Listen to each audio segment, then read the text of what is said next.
소설 들려주는 여자. 소들려의 감성 오디오북.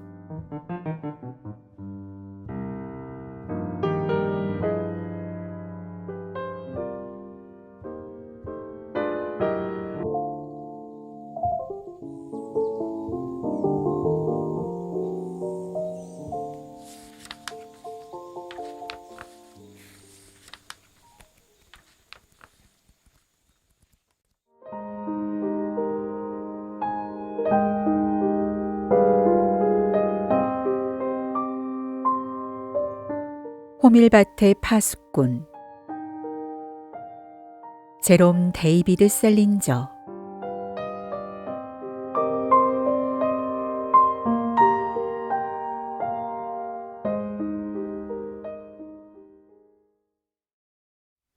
내가 탄 차는 방금 누군가가 그 안에다 토하기라도 한 것 같은 냄새가 나는 몹시 낡은 차였다. 밤늦게 어딘가 갈라치면 언제나 이렇게 구역질 나는 차를 타게 된다. 설상가상으로 토요일 밤인데도 거리에는 거의 아무도 없었다. 이따금 여자와 남자가 서로 허리를 감고 길을 건너가거나 아니면 깡패 같은 녀석들이 여자들을 데리고 우습지도 않은 일에 하이에나처럼 웃고 있을 뿐이었다.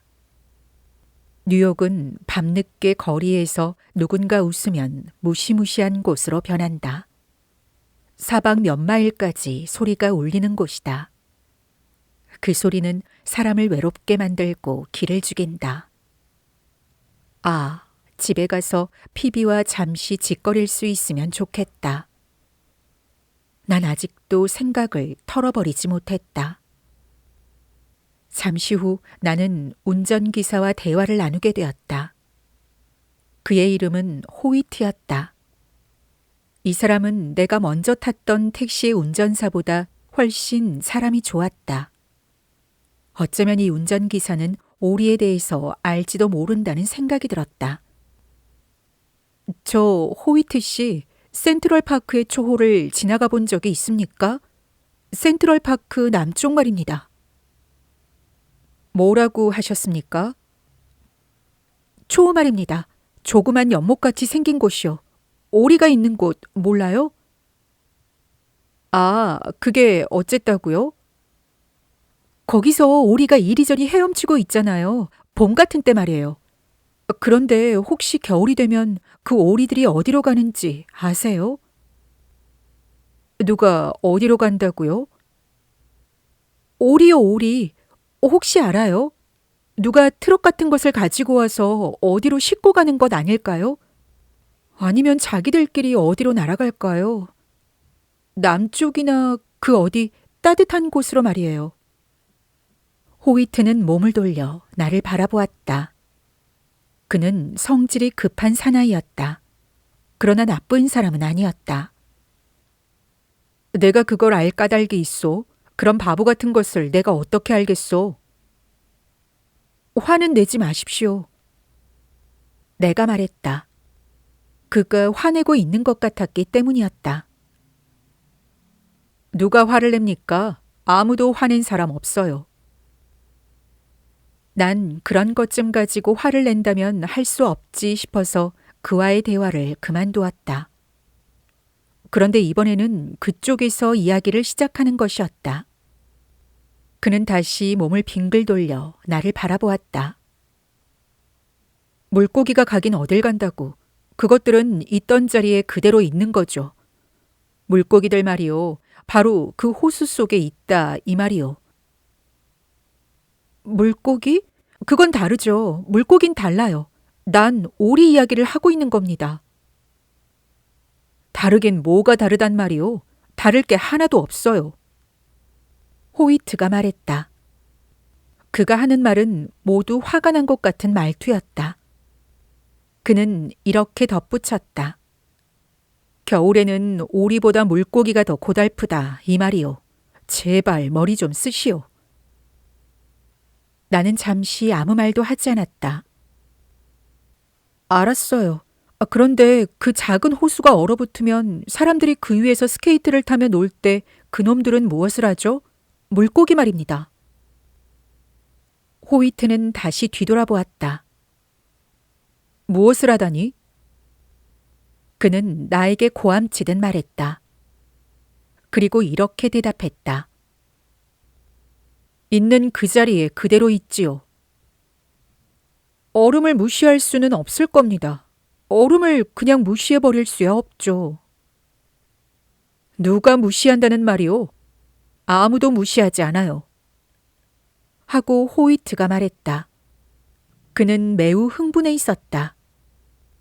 나는 그가 흥분한 나머지 차를 곧장 전주 같은 것에 돌진시켜버릴까봐 겁이 났다. 그놈들은 얼음 속에서도 살아요. 그것이 본성이란 말이오.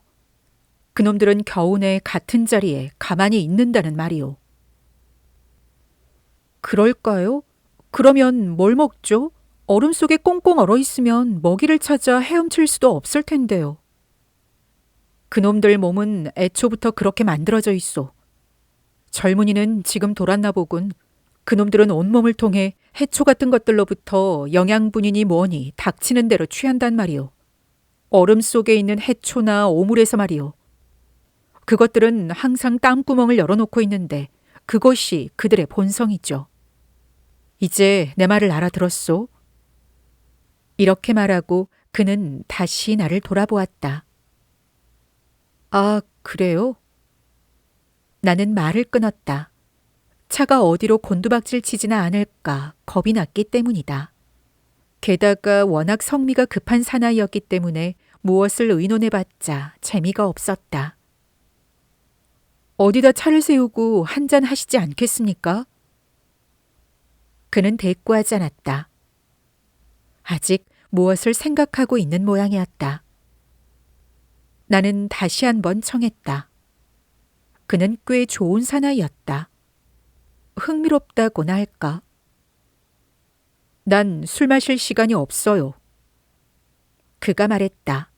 그리고 말을 덧붙였다. 도대체 몇 살이나 먹었소? 왜 집에 가서 자지 않지요? 피곤하지 않아서요. 어니클럽 앞에서 택시비를 물었을 때 호위트는 다시 물고기 이야기를 끄집어냈다. 그는 그 문제를 되새기고 있었음에 틀림없다. 만일 젊은이가 물고기라면 자연의 엄마가 돌봐줄 것 아니오. 그렇지 않소? 겨울이라고 해서 물고기가 죄다 얼어 죽는다고는 생각하지 않겠죠. 그건 그렇지만... 됐어요. 그놈들도 죽지 않는다고 생각했으면 됐어. 호위트는 이렇게 말하고 지옥에서 튀어나온 박쥐처럼 차를 몰고 사라졌다. 그렇게 성질이 급한 사람은 생전 처음이었다. 무슨 말을 하든 모두 그를 화나게 하는 것이었다.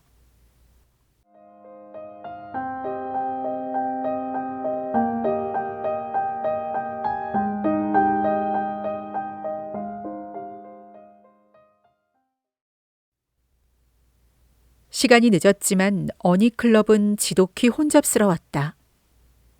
대부분의 고객은 고등학생 아니면 대학생이었다.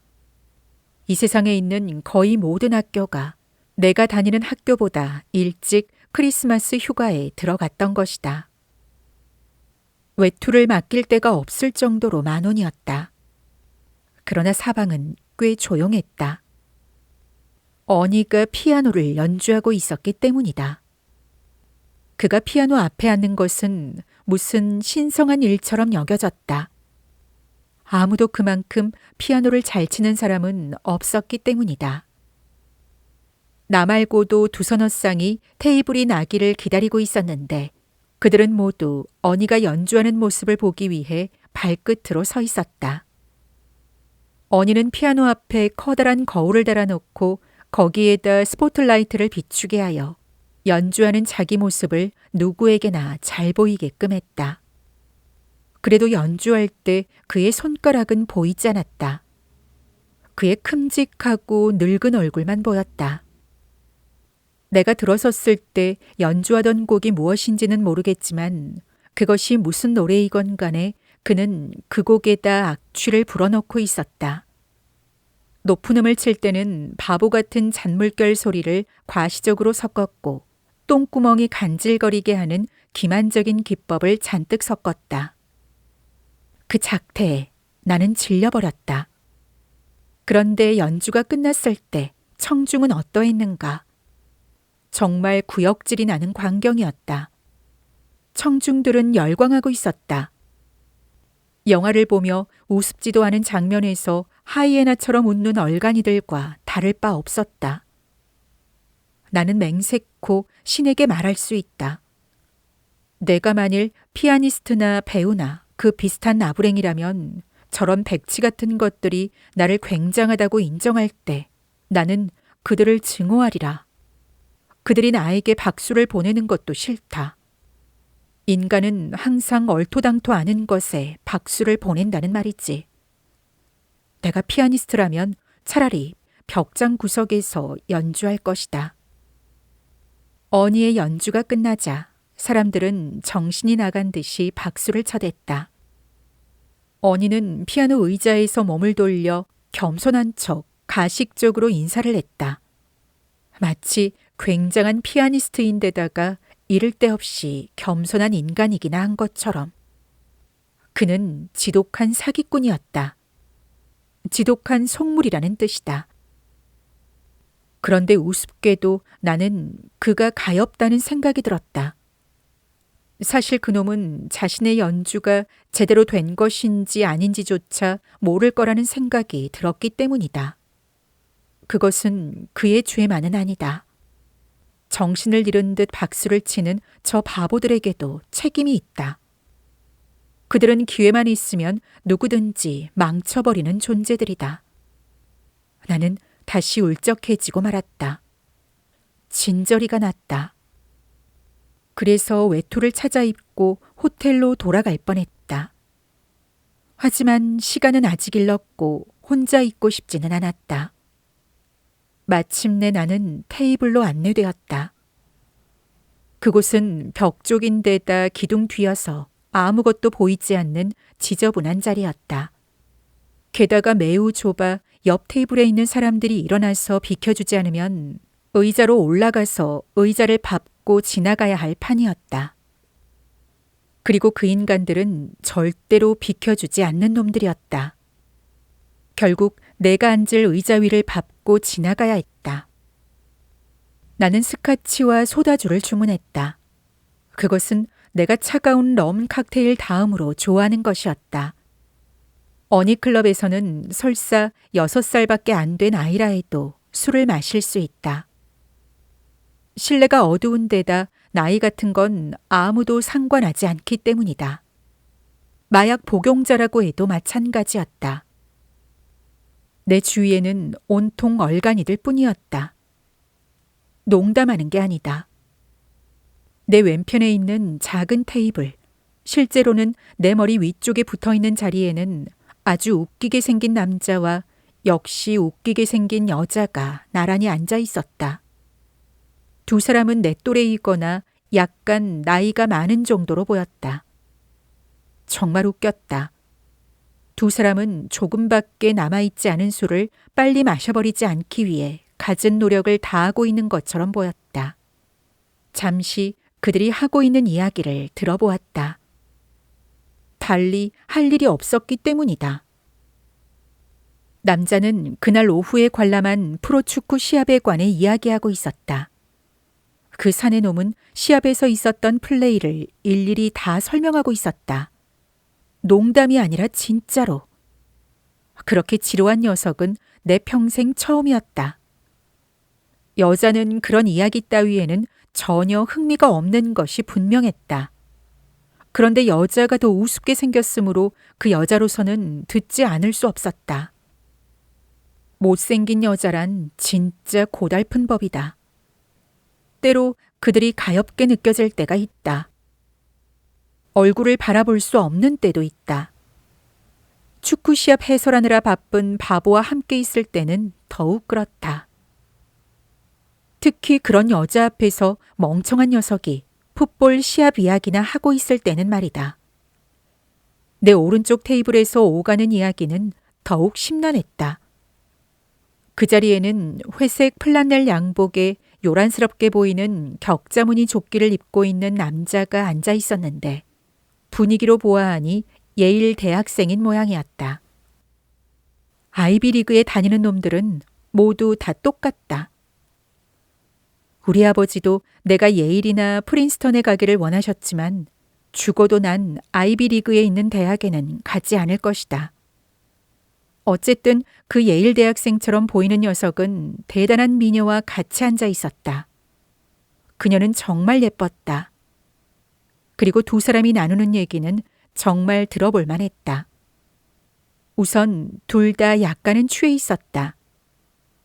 그 남자는 테이블 밑으로 손을 집어넣고 그녀를 만지작거리면서 자기 기숙사에서 아스피린 한 병을 전부 다 먹고 자살하려고 했던 남자 이야기를 하고 있었다. 같이 있던 여자는 계속 이렇게만 중얼거리고 있었다. 저런 끔찍해라. 안 돼요. 정말 안 돼요. 여기선 안 돼. 감히 누가 상상이나 하겠는가. 여자를 만지작거리면서 자살할 뻔한 남자의 이야기를 하는 그 꼴을 말이다. 정말 기가 막힐 노릇이었다. 나는 두 손을 들고 말았다. 그러나 나는 확실히 경마장의 말처럼 초조해지기 시작했다. 완전히 외톨이로 그곳에 앉아 있었기 때문이다. 담배나 피우고 술을 마시는 것 이외에는 아무것도 할 일이 없었다. 그래서 나는 보이에게 어니가 나와 한잔할 생각이 없는지 물어보라고 했다. 내가 디비의 동생이라는 것도 전해달라고 당부했다.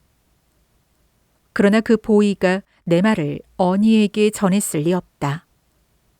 그놈들은 말을 전해주는 법이 없는 놈들이니까. 갑자기 한 여자가 다가와 내게 말을 걸어왔다. 홀든 콜필드 아니야? 그녀의 이름은 릴리언 시몬스였다. 전에 형 디비가 잠시 데리고 다니던 여자였다. 그녀는 무지하게 큰 젖통을 가지고 있었다. 안녕하세요. 나도 아는 체 했다. 나도 물론 자리에서 일어나려 했지만 자리가 그 지경이어서 일어나는 것도 큰일이었다. 그녀는 엉덩이에 뭔가 찔리기라도 한 것 같은 얼굴을 하고 있는 해군 장교와 같이 있었다. 이런 데서 만나다니 정말 반갑다 얘. 릴리안 시몬스가 말했다. 억지로 꾸민 인사말이었다. 네 형은 어떻게 지내니? 가장 궁금했던 것은 그것일 것이다. 잘 지내요. 지금은 할리우드에 가 있어요. 할리우드라고? 정말 대단하구나. 거기서 뭘 하는데? 전 잘 몰라요. 아마 글을 쓸 거예요. 그 일에 대해서는 더 이상 이야기하고 싶지 않았다. 그녀는 형이 할리우드에 있다는 것만으로도 굉장하다고 생각하고 있었다. 거의 모든 사람들이 그렇게 생각한다. 형의 소설을 읽지 않는 대부분의 사람들이 말이다. 이런 게 날 미치도록 화나게 만든다. 얼마나 멋져? 시몬스가 말했다. 그리고는 같이 있던 해군 장교를 내게 소개해 주었다. 이름이 커맨더 블롭이라든가 뭐라고 했다. 그는 악수할 때 상대편의 손가락을 40개 정도 부러뜨리지 않고는 직성이 풀리지 않을 그런 유형이었다. 나는 그런 인간들이 제일 싫다. 혼자 있나요? 릴리언 시몬스가 물었다. 그녀는 통로를 완전히 막고 있었다. 그렇게 길을 막고 사람이 지나다니지 못하게 만드는 것을 좋아하는 게 분명했다. 웨이터는 시몬스가 길을 비켜주기를 기다리고 있었지만 그녀는 아랑곳하지 않았다. 참 재미있었다.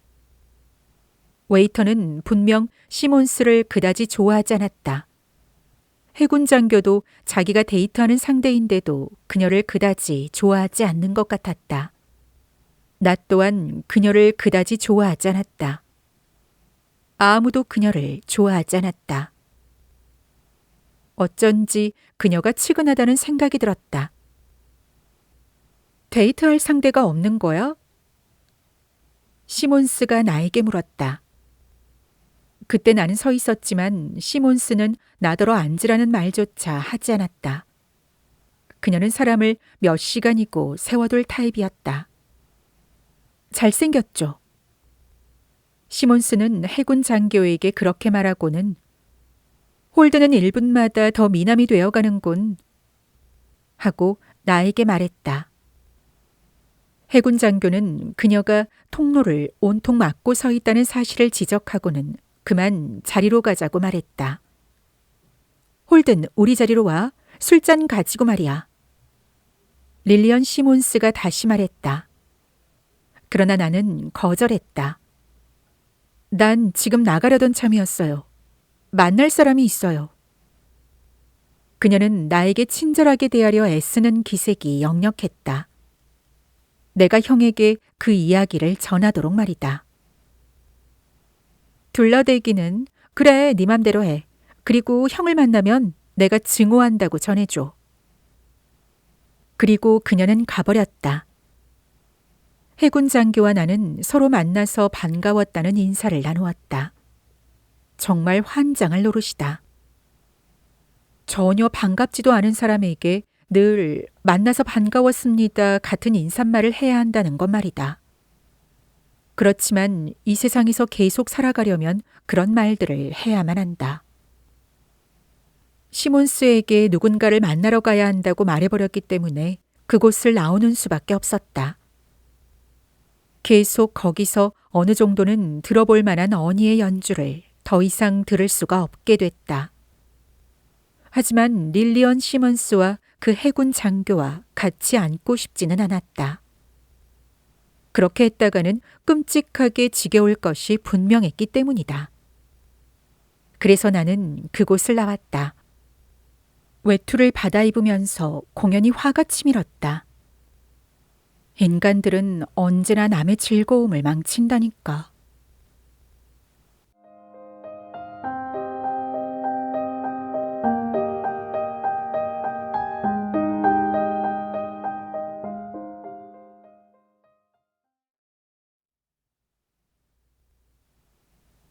나는 호텔까지 줄곧 걸었다. 41개나 되는 찬란한 구간을 걸어간 것이다. 걷고 싶었기 때문은 아니다. 또 한 대의 택시에 타고 내리는 것이 귀찮았다. 택시 타는 일도 엘리베이터를 타는 것과 마찬가지로 실증 날 때가 있는 법이다. 갑자기 아무리 먼 곳이건 아무리 높은 곳이건 걸어서 가지 않으면 직성이 풀리지 않을 때가 있다. 어렸을 때 나는 우리 아파트의 방까지 자주 걸어서 올라가곤 했다. 12층에 살고 있었는데 말이다. 조금 전까지 눈이 내렸다고는 상상할 수 없을 풍경이었다. 인도 위에는 눈이 거의 없었다. 하지만 날씨는 매섭게 추웠다. 그래서 나는 주머니에서 빨간 사냥 모자를 꺼내 썼다. 맵시 따위에는 신경도 쓰지 않았다. 심지어 귀마개까지 내렸다. 갑자기 펜시에서 내 장갑을 훔쳐간 놈이 누군지 궁금했다. 손이 너무 시렸기 때문이다. 그 자식이 누군지 알았다고 한들 내가 무슨 일을 벌였을 것이라고는 생각하지 않는다. 난 겁이 많은 편이었으니까 말이다.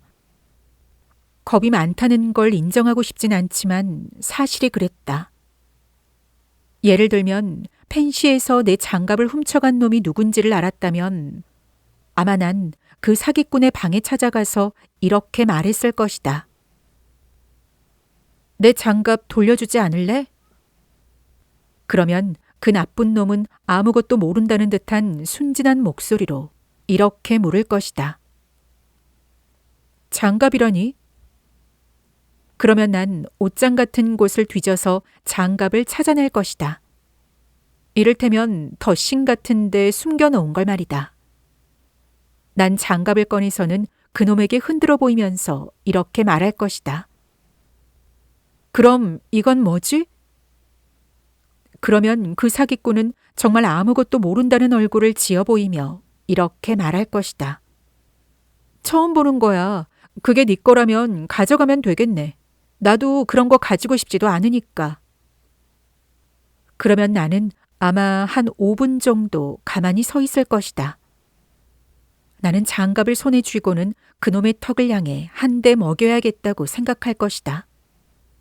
그렇지만 막상 그렇게 할 용기는 없을 것이다. 그냥 거기에 서서 험악한 인상을 지으려고 애쓸 것이다. 어쩌면 나는 아주 신랄하고 지저분한 욕을 퍼부어 그놈을 약오르게 하겠지. 턱을 날려버리는 대신 말이다. 내가 그렇게 욕을 내대면 그 자식은 아마 자리에서 일어나 내게 다가와서는 이렇게 말할 것이다.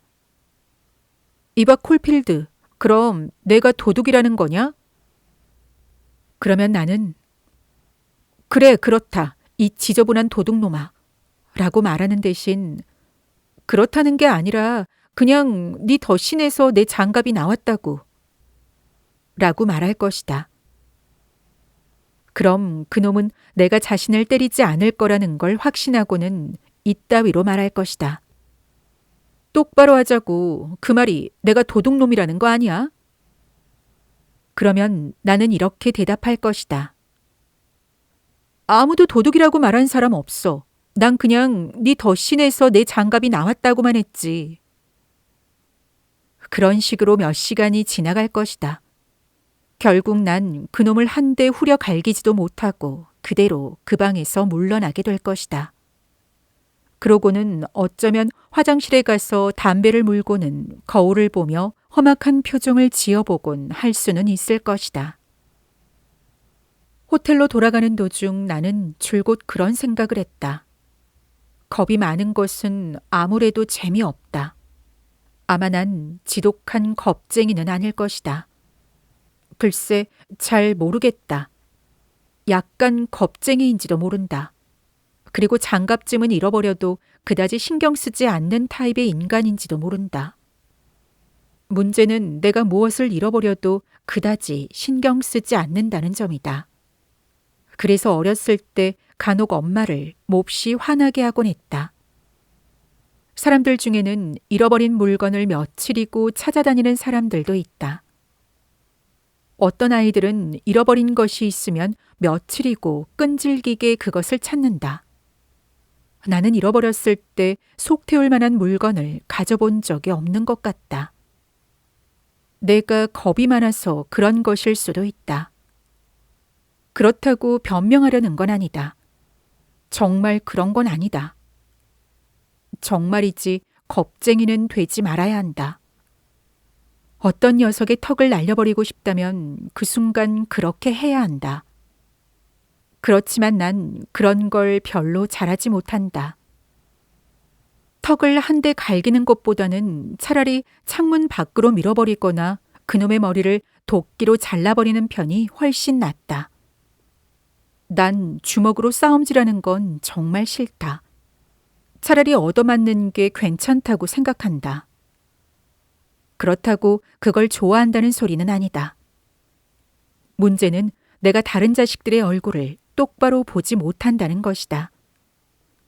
차라리 둘 다 눈을 가리고 싸우라고 한다면 나을 것 같다. 정말 우습지도 않은 걸 겁낸다고 생각할지 모르겠지만 무서운 건 무서운 거다. 지금 난 농담하는 게 아니다. 도둑맞은 장갑을 생각하다 내가 겁쟁이라는 데까지 생각이 미치니 점점 더 절망스럽게 느껴졌다. 그래서 난 결심했다. 어딘가 들러서 술을 마셔야겠다고. 어쨌든 난 호텔로 돌아가기 전에 허름해 보이는 술집을 찾았다.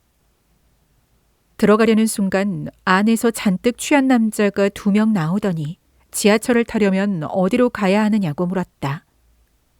그중 한 사람은 쿠바인처럼 보였는데 계속 지독한 악취를 내 얼굴에 뿜어대고 있었다. 그 술집에 들어가고 싶은 마음이 눈 녹듯이 사라져버렸다. 결국 호텔로 돌아오고 말았다.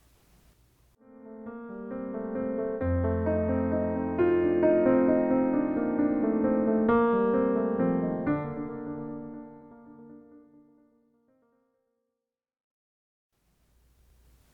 정말 비참한 기분이 들었다.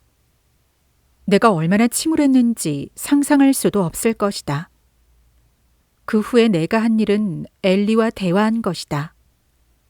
내 동생 엘리와 진짜 소리를 내어 대화를 했다. 이건 내가 우울할 때 종종 튀어나오는 버릇이다. 집에 가서 자전거를 끌고 나와 보비 폴론의 집 앞에서 만나자고 엘리에게 말했다. 보비 폴론은 메인주에 살 때 바로 옆집에 살던 아이였다. 벌써 여러 해 전 이야기다. 어쨌든 실제로 나와 보비는 어느 날 서로의 자전거를 타고 세데리고 호수까지 가기로 되어 있었다. 우리는 도시락과 공기총을 가지고 가기로 했다. 그때만 해도 우린 어렸고 공기총으로도 뭔가 잡을 수 있을 거라고 생각하고 있었다. 우리가 하는 얘기를 엘리가 듣고는 자기도 같이 가고 싶다고 했다. 난 그때 엘리에게 너무 어리다면서 데려갈 수 없다고 말했었다. 그래서 지금처럼 기분이 많이 울적해질 때면 엘리에게 이렇게 중얼거리는 것이다. 좋아, 집에 가서 자전거를 가지고 보비 집 앞으로 와. 빨리 갔다 와, 어서. 그렇다고 그때 내가 엘리를 아무데도 데리고 다니지 않았던 건 아니다. 도리어 늘 데리고 다녔었다. 그런데 그날만은 데리고 가지 않았다. 같이 가지 못했다고 엘리도 화를 내진 않았다. 그 애는 어떤 일에도 화를 내는 법이라고는 없었으니까. 그런데도 이렇게 우울할 때면 그 생각이 나곤 하는 것이다. 그때 일은 지금도 종종 생각난다. 특히 어쩌다가 우울해질 때에는 더더욱. 결국 옷을 벗고 침대에 들어갔다. 침대에 눕자 기도를 하고 싶었다. 그러나 그럴 수가 없었다. 기도를 하고 싶다고 해서 항상 할 수 있는 것은 아니다. 나는 일종의 무신론자였다. 난 예수를 좋아하지만 성서에 기록된 대부분의 것은 그다지 좋아하지 않는다. 예컨대 12제자 같은 것은 좋아하지 않는다. 사실 그 제자들은 질색이다. 예수가 죽은 후에 그들은 그래도 괜찮은 편이지만 예수가 살아있는 동안은 예수의 밥이나 축내는 인간들에 불과했으니까. 그들이 한 일은 예수를 끌어내리는 일뿐이었다. 도리어 12제자들보다 성경에 나오는 다른 사람들이 더 낫다고 생각한다. 솔직히 이야기하자면 성서에서 내가 예수님 다음으로 좋아하는 사람은 무덤 속에 살면서 돌로 자신의 몸에 상처를 내면서 살아가는 미친 사람이다. 그 가련한 사람이 12제자들과는 비교도 할 수 없을 만큼 좋다. 후튼 고등학교에 다닐 때 한층 아랫방에 살던 아서 차일즈라는 아이와 이 문제로 몇 번이나 논쟁을 벌인 적이 있었다. 그 친구는 퀘이커 교도로 온종일 성경만 읽는 아이였다. 그는 아주 착한 아이였으며 나도 참 좋아했던 친구였다. 하지만 성경의 내용에서만큼은 많은 부분에서 절대로 의견이 일치를 볼 수가 없었다. 12사도에 대해 특히 그랬다. 차일즈의 말로는 내가 12사도를 좋아하지 않는다면 의당 예수도 좋아하지 않아야 한다는 것이었다. 예수가 12사도를 골랐으므로 우리는 사도들까지 좋아해야 한다는 주장이었다. 나는 예수가 그들을 고르긴 했어도 사실 아무렇게나 고른 것이라고 말했다. 예수에겐 그네들을 하나하나 분석할 시간이 없었다고 말이다. 그렇다고 예수를 비난한다거나 하는 것은 아니라고도 말했다. 시간이 없었던 것은 예수의 잘못이 아니니까. 지금도 기억나는데 난 차일즈에게 예수를 배반한 유다가 자살하고 난 다음 지옥에 갔을 것 같으냐고 물었다. 차일즈는 물론이라고 대답했다. 바로 그 점에서 난 그와 의견이 달랐다. 예수는 유다를 지옥에 보내지 않았을 것이다. 난 $1,000라도 걸겠다고 했다.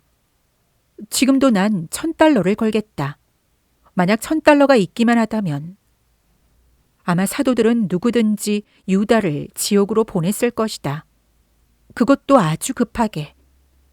그러나 예수는 절대로 그런 짓은 하지 않았을 것이다.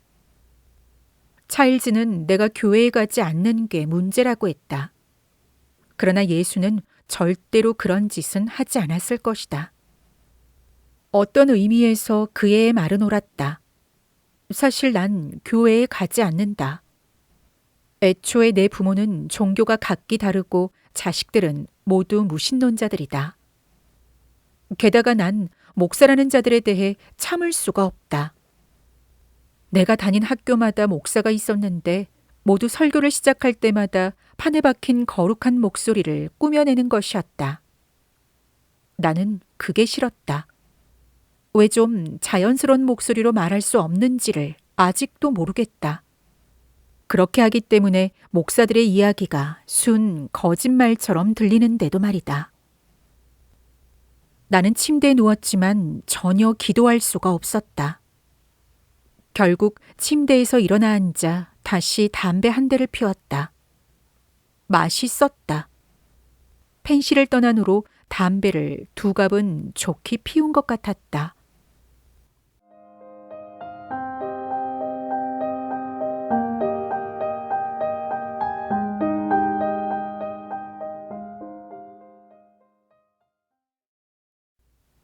눈을 뜨자 겨우 10시경이었다. 그다지 오래 잔 것은 아니었다. 담배 한 대를 피우자마자 난 허기를 느꼈다. 내가 마지막으로 먹은 음식이라고는 브로서드와 애클리와 함께 영화를 보러 어거스트 타운에 갔을 때 먹은 햄버거 2개뿐이었다. 그때 이후로 꽤 많은 시간이 흘렀다.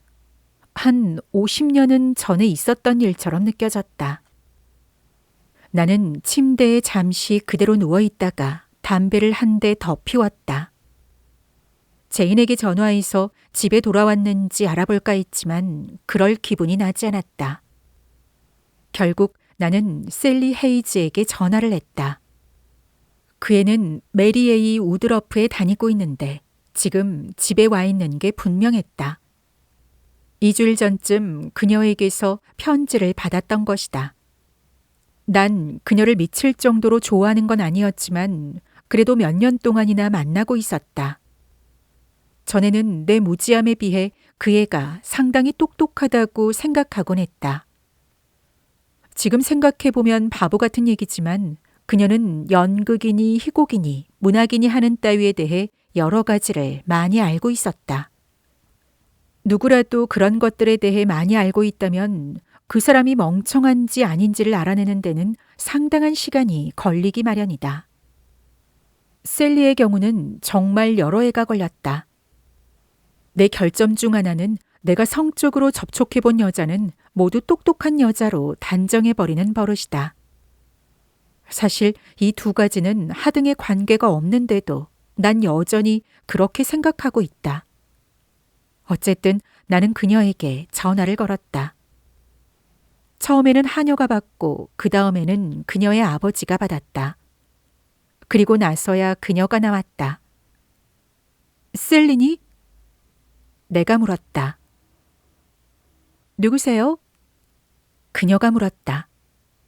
그건 약간 가식적이었다. 이미 그녀의 아버지에게 내 이름을 댔는데 말이다. 홀든 콜필드야. 잘 지냈어? 어머, 홀든이니? 잘 지냈어. 그래, 잘 있었어? 잘 있었어. 이봐, 어때? 학교 말이야. 아무 일 없어. 다 알면서. 잘 됐군. 오늘 바빠? 일요일이지만 한두 군데에서 낮 공연이 있을 거야. 자선 공연 같은 거 말이야. 같이 보러 가지 않을래? 좋아. 정말 멋지다. 멋지다고? 내가 싫어하는 말이 하나 있다면 그것은 멋지다는 말이다. 그것은 가식적인 말이기 때문이다. 그 순간 나는 그녀에게 공연 따위는 잊어달라고 말하고 싶은 강렬한 유혹을 느꼈다. 그러나 우리는 한참 짓거리고 말았다. 사실은 그녀가 혼자 떠든 거지만 내가 다른 말을 할 틈이 없었다. 처음에는 하버드 학생이라는 남자가 자신을 쫓아다녀서 귀찮아 죽겠다는 이야기였다.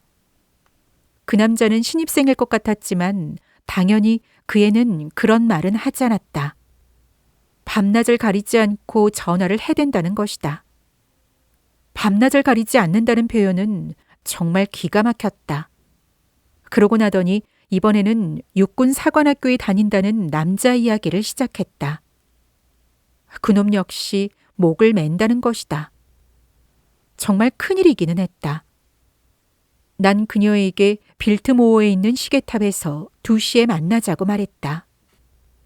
쇼가 아마 2시 반에 시작될 테니까 늦지 말라고 하곤 전화를 끊었다. 그녀는 늘 늦는 버릇이 있었다. 그녀와 이야기를 하니 머리가 다 아팠다. 뭐 그래도 그녀는 미인이었다. 셀리와 데이트 약속을 한 다음 나는 침대에서 나와 옷을 입고 짐을 꾸렸다. 방에서 나오기 전에 어젯밤의 변태들이 무엇을 하고 있나 보려고 창밖을 내다보았다. 그러나 모두 커튼이 내려져 있었다. 그들은 아침이 되면 아주 얌전해진다. 난 다시 엘리베이터를 타고 내려가 숙박료를 지불했다. 호텔을 나와 택시를 잡았지만 어디로 갈지 막연했다. 갈 곳이 없었다. 아직 일요일인데 수요일까지는 집에 갈 수가 없었다. 빨라야 화요일쯤일까? 그래서 나는 운전기사더러 그랜드 센트럴역까지 가달라고 했다. 그곳은 내가 셀리와 만나기로 한 빌트모어에서 가까웠다. 그 역에 보관함에 여행 가방을 맡기고 열쇠를 받은 뒤 아침을 먹겠다는 계산이었다. 나는 배가 좀 고팠다. 차를 타고 가는 동안 나는 지갑을 꺼내어 돈을 세어보았다. 얼마가 남았었는지 지금은 기억나지 않지만 그다지 큰 돈은 아니었다. 그러니까 나는 지난 2주 동안에 왕의 몸값만큼이나 엄청난 돈을 써버린 것이었다. 그건 사실이었다. 난 원래 씀씀이가 해펐다. 쓰지 않으면 잃어버리기라도 한다. 게다가 잔돈 받는 것을 깜빡하는 일이 2번에 1번 꼴은 된다. 그래서 부모님은 펄펄 뛰었다. 뭐 그러시는 게 당연하지. 그러나 아버지는 꽤 부자이다. 수입이 얼마나 되는지는 잘 모르지만 그런 거야 나와 이야기한 적이 없으니까. 그래도 수입이 상당히 많다는 것쯤은 알고 있다. 아버지는 모 회사의 고문 변호사이고 변호사들이란 돈을 마구 긁어들이는 족속이니까. 아버지가 부자임을 알 수 있는 또 하나의 근거가 있다. 바로 아버지가 항상 브로드웨이의 쇼에다 투자를 한다는 것이다. 그래봤자 늘 실패하고 말지만. 그래서 아버지가 투자하면 엄마는 펄펄 뛴다. 동생 엘리가 죽은 후부터 엄마는 상태가 좋지 못했다.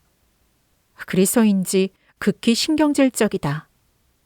그것이 내가 다시 퇴학당한 것을 엄마에게 알리고 싶지 않은 또 다른 이유이기도 했다. 역의 보관함에다 여행 가방을 맡기고 작은 샌드위치 바에 들어가 아침을 먹었다. 나로서는 꽤 많이 먹은 셈이다. 오렌지 주스, 베이컨에다 달걀, 그리고 토스트와 커피 등. 여느 때 같으면 오렌지 주스만 마셨을 것이다. 난 지독한 소식가이다. 정말이다. 그래서 이처럼 갈비만 남은 거다. 체중을 늘리라는 소리도 자주 듣는다. 하지만 그러려면 전분이고 뭐고 잔뜩 들어있는 음식을 먹어야 되는데 그렇게 먹어본 적이 없다. 어디 가서 외식할 때면 그냥 스위스 치즈 한 쪽과 메가 우유를 먹을 뿐이다. 양이야 대단치 않지만 그래도 메가 우유 속에는 비타민이 듬뿍 들어있다. 그러니까 나는 HV 콜필드인 것이다. 즉 홀든 비타민 콜필드가 내 본질이지 뭔가. 내가 달걀을 먹고 있을 때 가방을 든 수녀 2명이 들어왔다. 다른 수녀원으로 옮겨가느라 기차를 기다리는 거라고 짐작했다. 그들은 내 옆에 앉았다. 가방을 어떻게 할지 몰라 하는 것 같아서 내 쪽에서 손을 빌려주었다. 그 가방은 아주 싸구려였다. 가죽도 가짜였다. 사실 이건 별로 중요한 일은 아니다. 그러나 나는 싸구려 가방을 들고 있는 모습이 보기 싫다. 이건 좀 잔인하게 들릴지 모르지만 누가 싸구려 가방을 들고 있으면 들고 있는 그 사람까지 싫어진다. 어쨌든 수녀들이 내 옆에 앉았기 때문에 자연스럽게 대화가 오가게 되었다. 바로 내 옆에 앉은 수녀는 지프로 만든 바구니를 가지고 있었다. 그것은 수녀들이나 구세군들이 크리스마스를 앞두고 모금하기 위해 사용하는 것이었다. 큰 백화점 앞이나 길모퉁이, 그러니까 5번가 같은 곳에 그들이 서 있는 모습을 보았을 것이다. 내 옆에 앉은 수녀가 그 바구니를 떨어뜨렸다. 나는 손을 뻗어 그것을 집어주었다. 그러고 나서 자선 사업인가 하는 것을 위해 모금하러 다니는 중이냐고 물었다. 그녀는 아니라고 대답했다. 여행 가방에 짐을 꾸렸지만 아무래도 전부 들어가지 않아서 나머지는 손에 들고 다닌다는 것이었다. 그 수녀는 사람을 바라볼 때 예쁘고 상냥한 미소를 짓는 여자였다. 코가 컸으며 그다지 매력적으로는 보이지 않는 철퇴 안경을 쓰고 있었다. 그러나 무척 친절해 보이는 얼굴이었다. 혹시 모금을 하고 계시다면 저도 조금 기부하겠습니다. 가지고 계시다가 모금할 시기에 이 돈을 넣어주셔도 되고요. 어머, 고맙기도 해라. 그녀가 말했다. 그러자 친구인 또 한 명의 수녀가 나를 바라보았다. 그 수녀는 커피를 마시면서 작고 까만 책을 읽고 있었다. 성서같이 보이기도 했지만 그러기엔 너무 얇았다. 어쨌든 성서 계통의 책이었다. 두 사람의 아침 식사는 토스트와 커피였다. 그것을 보는 순간 나는 우울해졌다. 내가 베이컨과 달걀 따위를 먹고 있을 때 다른 사람은 토스트에다 커피만 먹고 있는 그런 상황이 싫었기 때문이다. 수녀들은 내가 헌금으로 낸 $10를 받았다. 그렇게 해도 괜찮냐고 그들은 연거푸 물었다. 내게는 돈이 많이 있다고 말했지만 그 말을 믿는 것 같지 않았다. 그러나 결국 그들은 내 돈을 받았다. 두 수녀가 감사하다는 말을 자꾸 되풀이하는 통에 난 오히려 부끄러웠다. 나는 화제를 바꿔 어디로 가는 길이냐고 물었다. 그들은 학교 선생이며 시카고에서 왔다고 대답했다. 168번가인가 186번가인가 잘 기억나지 않지만 변두리에 있는 어느 수녀원에 교사로 취임할 예정이라고 했다. 내 옆에 앉은 안경을 쓴 수녀가 말하기를 자기는 영어를 가르치고 친구는 역사와 미국의 정치를 가르친다는 것이었다. 그런데 수녀는 영어를 가르치려고 특정한 책을 읽을 때 도대체 어떤 생각을 하면서 읽을까? 문득 이런 궁금증이 생겼다. 꼭 성적인 책은 아니더라도 책에는 보통 연인이니 뭐니 하는 것이 자주 등장하지 않는가? 예컨대 토마스 하디의 귀향만 해도 유스타시아 바이라는 여인이 나온다. 그녀는 그다지 선정적인 여자는 아니지만 수녀가 그녀에 대해 읽을 때 어떤 느낌이 들까 하는 의문을 억제할 수 없었다. 그러나 그런 말은 결코 하지 않았다. 나는 다만 내가 제일 좋아하는 과목이 영어라고만 말했다. 그래요? 그거 반가운 말이군요. 영어 담당이라는 안경을 낀 여자가 말했다. 그리고 이렇게 질문했다. 금년에 무슨 책을 읽었나요? 매우 알고 싶군요. 그녀는 정말 괜찮은 사람이었다. 그 질문에 나는 곧 대답했다. 저 대개는 영국 고전이었어요. 베오울프, 그렌델, 나의 아들 로드 렌달 같은 것이었어요. 하지만 선택 과목으로 교과서 이외의 책도 이따금 읽어야 했어요. 제가 읽은 것은 토마스 하디의 귀향이나 로미오와 줄리엣, 로미오와 줄리엣을 읽었어요. 참 좋은 작품이죠. 재미있었죠. 이렇게 말하는 그녀는 도무지 수녀 같지 않았다. 네, 저도 그렇게 생각해요. 정말 괜찮은 작품이었어요.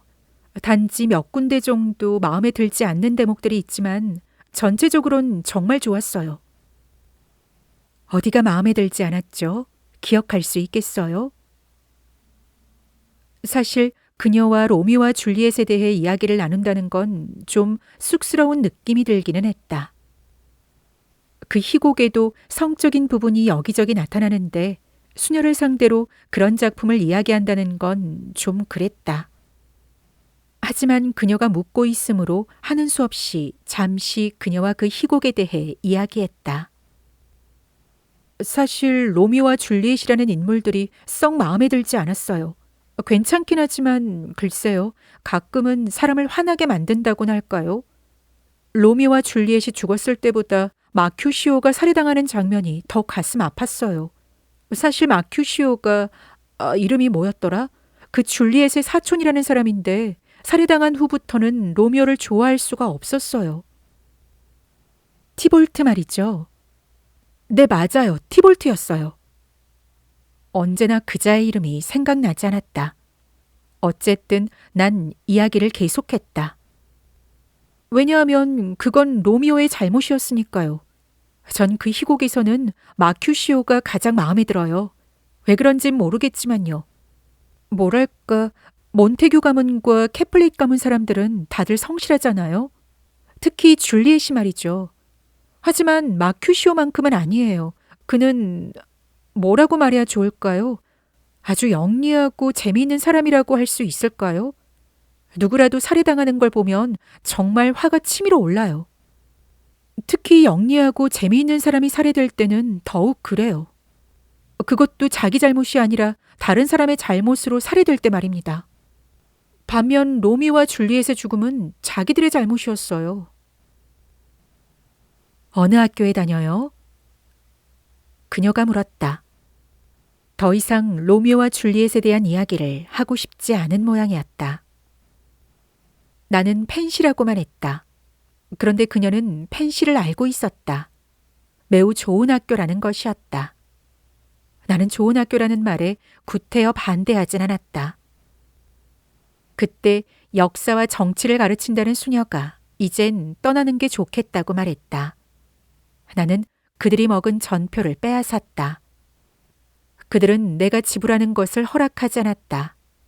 안경을 쓴 수녀가 억지로 전표를 되받아가는 것이었다. 이미 너무 많은 친절을 받았는걸요. 당신은 정말 착한 학생이군요. 정말 상냥한 여자였다. 그녀를 보고 있자니 기차에서 만났던 어네스트 모로의 엄마가 떠올랐다. 특히 미소를 지을 때는 정말 그랬다. 같이 얘기를 나눌 수 있어서 정말 즐거웠어요. 나도 역시 즐거웠다고 대답해 주었다. 정말 그랬다. 진심이었다. 내가 그때 불안감에 휩싸여 있지 않았다면 더욱 재미있었을 것이다. 그들과 이야기하는 동안 줄곧 혹시 가톨릭 신자가 아니냐고 불쑥 묻지는 않을까 해서 불안했던 것이다. 가톨릭 신자들은 상대가 가톨릭 신자인가 아닌가를 꼭 확인하려 드는 버릇이 있다. 나는 그런 경우를 여러 번 당했다. 내 성은 아일랜드 계통의 성씨인데 아일랜드 계통은 대부분 가톨릭 신자이기 때문이다. 사실 아버지는 한때 가톨릭 신자였다. 그러다가 엄마와 결혼할 때 가톨릭과 결별했던 것이다. 가톨릭 신자들은 상대의 성은 몰라도 상대가 가톨릭이냐 아니냐는 알려고 애쓴다. 두 수녀가 설사 그걸 물었다 해도 대화를 망치진 않았겠지만 이야기가 조금은 달라졌을 것이다. 그렇다고 가톨릭을 비난하는 것은 아니다. 절대로. 내가 가톨릭 신자라면 나도 마찬가지로 물었을 것이다. 어떻게 보면 내가 아까 말한 가방 이야기와 같은 경우일 것이다. 그런 건 즐겁게 대화를 나누는 데는 별로 도움이 되지 않는다는 것이다. 그게 내가 하고 싶은 말이다. 수녀들이 막 나가려고 자리에서 일어섰을 때 난 그만 너무나도 멍청하면서 당혹스러운 일을 저지르고 말았다. 그때 담배를 피우고 있었는데 그녀들과 인사를 하기 위해 자리에서 일어나다가 그만 실수로 두 사람의 얼굴에 연기를 내뿜고 말았던 것이다. 전혀 그럴 의도가 없었는데도 그만 그렇게 하고 말았다. 나는 미친 사람처럼 사과했다. 두 사람은 공손하면서도 상냥하게 대해주었지만 난 어쩔 줄을 몰랐다. 수녀들이 떠난 후 나는 10달러밖에 헌금하지 않은 것을 유감으로 생각하기 시작했다. 그러나 셀리 헤이즈와 공연에 가기로 약속했으니 표를 사려면 얼마간의 돈을 가지고 있어야 했다. 그래도 유감스런 마음에는 변함이 없었다. 돈이란 항상 끝판에 가서 사람을 우울하게 만들어버린다.